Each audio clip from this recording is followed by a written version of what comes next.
Before we start the show, let's hear from one of our sponsors. Their support keeps this show free for you. Are you tired of asking your kids to do minor tasks over and over again, only to have them refuse and you end up yelling or bribing them? It doesn't have to be so hard, and organic cooperation without the threats can be just around the corner in my event, The Cooperation Playbook. 3 days of chopping it up with me around cooperation and how to avoid losing your mind so you can have children who will listen organically. Join me November 19th through 21st, an hour each day. And if you can't make it live, no problem. We will have replays available for everyone. Go to peaceandparentingla.com/cooperation-event for all the info. Check out the link in the show notes to join. Space is limited, so get your spot today. I can't wait to see you there.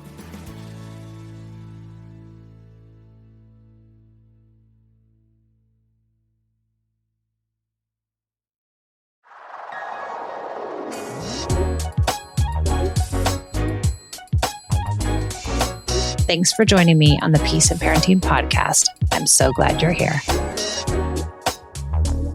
Welcome to the Peace and Parenting podcast. I'm Michelle. I'm so glad you're here. I want to talk about boundaries. What are boundaries for? How do you set them? How do you get kids to adhere to boundaries? What are good boundaries? What are good limits? I think most of us, I have a lot of people who come into my programs, the Connected Parent Mastermind program, the group coaching program. And the one thing that is super common among most people is I can't get my kid to do anything that I ask them to do. And so I need more boundaries. Or often I'll have parents and one will say, you'd think that my partner needs to use more boundaries. We need more boundaries because people think that if you have more boundaries, then you are going to have a child who obeys more. And that boundaries create kids who obey. That's not really true. Boundaries with punishments might create kids who obey temporarily until they don't.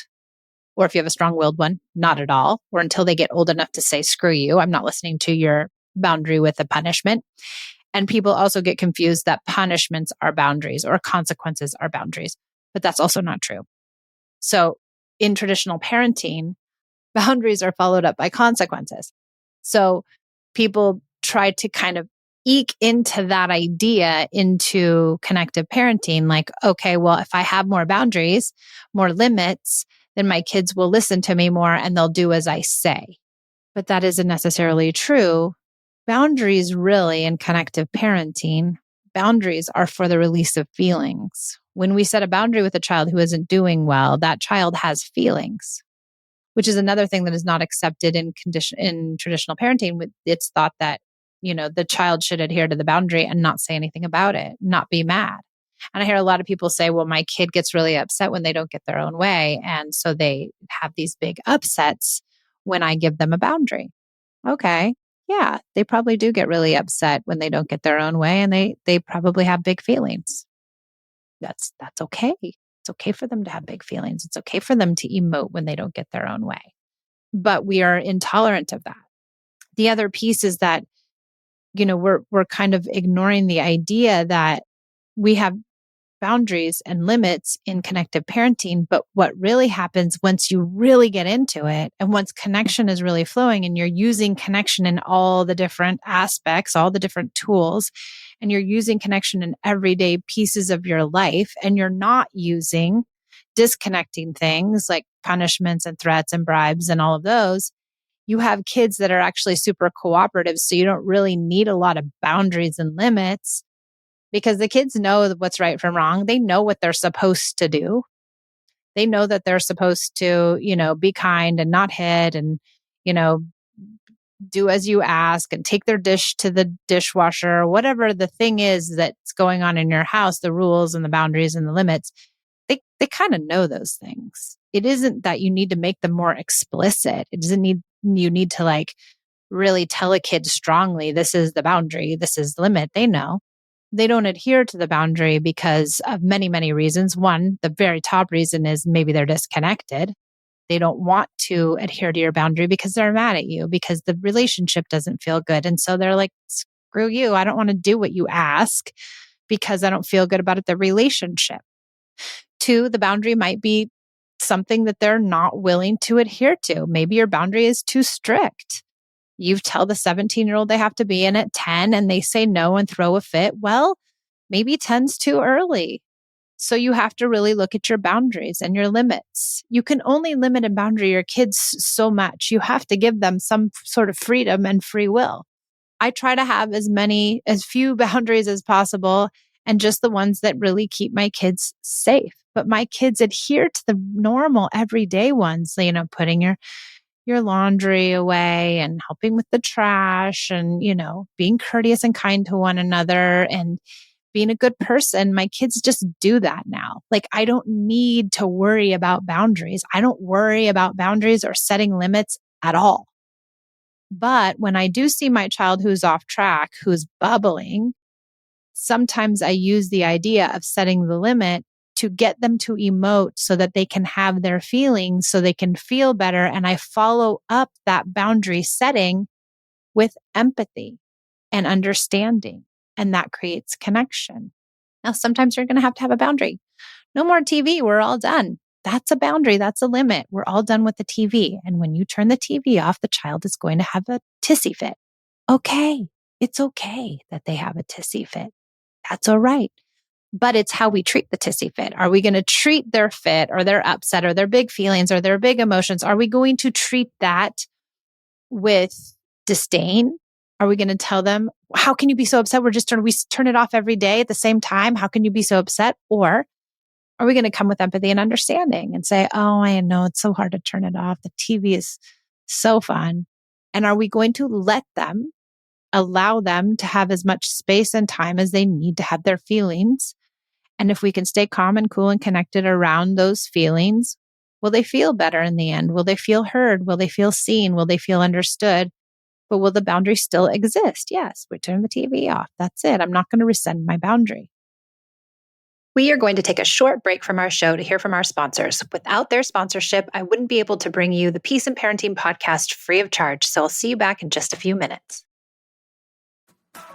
Are you tired of asking your kids to do minor tasks over and over again, only to have them refuse and you end up yelling or bribing them? It doesn't have to be so hard, and organic cooperation without the threats can be just around the corner in my event, the Cooperation Playbook. 3 days of chopping it up with me around cooperation and how to avoid losing your mind so you can have children who will listen organically. Join me November 19th through 21st, an hour each day.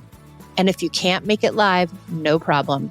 We will have replays available for everyone. Go to peaceandparentingla.com/cooperation-event for all the info. Check out the link in the show notes to join. Space is limited, so get your spot today. I can't wait to see you there.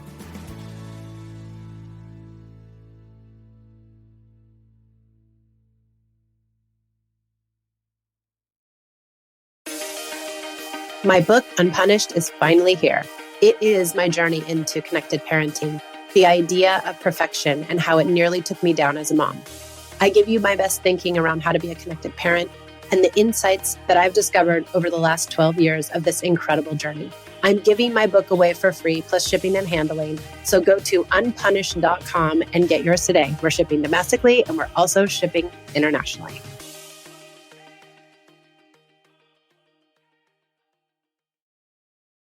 Okay, back to the show. So what do we know about then connection and cooperation? We know connection and cooperation are deeply linked. So when connection is high, cooperation is high. And when connection is low, cooperation is low. And so we want to keep in mind that building the connection, the relationship, and the bond you share with your kids will really help you move cooperation in your house. And when you do that, boundaries become somewhat, to some degree, insignificant, meaning you don't have to spend so much time worrying about them. And another thing people really have a hard time with is, where do I set the boundaries? Which boundaries do I set? Which ones? I don't know. Should I tell them, yes, they can do this, or no, they can't do that? And, it's all developmental, right? It depends on the age and the stage of your child. And I think the safety ones are really important to think about. We want to keep our kids safe, right? We really do want to keep our children safe, but are we really keeping our children safe, or are we trying to control them? And are you going to keep yourself in check around that? Because I see sometimes people get really persnickety and they're like, well, it's safety if they don't put their jacket on when they go outside because they're going to get a cold. And I'm like, okay, well, hold on. Colds come from germs, A. B, it's not safety. It's okay if they go outside without the jacket, but I need to put that limit on. They have to have the jacket on, and we go to our fear and we go to this place. They're going to get sick, and then I'm going to have a sick kid and blah, blah, blah, blah, blah. But that's not really safety. And is that a boundary we need to impose? Or is that where we can let the kid have free will and be like, go outside without your jacket if you really want to? Let's see how this goes down now. It's 40 degrees out and you're going to be real cold and mom's got the jacket with her or whatever it is. And you might learn an important lesson there. Where can we let our kids have free will so that they do learn the lesson, so that they do lean into the natural consequences, so that the boundaries aren't keeping them from learning too? If we have too many boundaries, are we kind of helicoptering around and putting too many things into place? Now, also the converse can be true. Are we not bound? Do we have no boundaries? We have no rules. We have no nothing. And then do the kids feel unsafe? But there's a happy medium, and we have to be really cognizant of that. We have to check in with ourselves, and every family is different. What I think are personally boundaries that are important to me might not be what are important to you. And, your boundaries might not really sink in with mine, or in my family wouldn't work. We all have different values. And so we all have to have our own boundaries. But a few guidelines are, safety definitely is one of them. And is it developmentally appropriate for this kid? And am I trying to control, or am I just putting this boundary in because it makes sense? And really thinking to yourself, why? Why am I putting this limit or boundary in? Is it to allow the feelings to come out? Well, that's a really good reason to have one. But if it's not that, why is it that I'm placing this boundary? Why am I using this limit? What is it that I'm trying to achieve? And if you say safety every single time, you got to really be cognizant of what is safety and what isn't safety.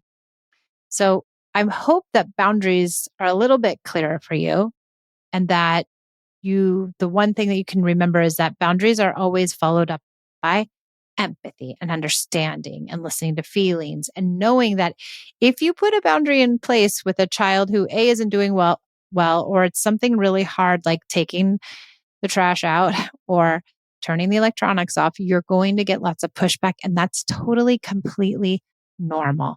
And to be ready for it. That's the other piece too, is I think when we're ready for the pushback, when we're ready for the emotional upset, then we have an easier time navigating it. So be ready for it. When you put the boundary into place, your kids are not going to say, oh yeah, mom, you're right. I should really turn it off. Electronics are bad for you, aren't they? They're not going to say that. They're not going to do that. They're going to have a hard time.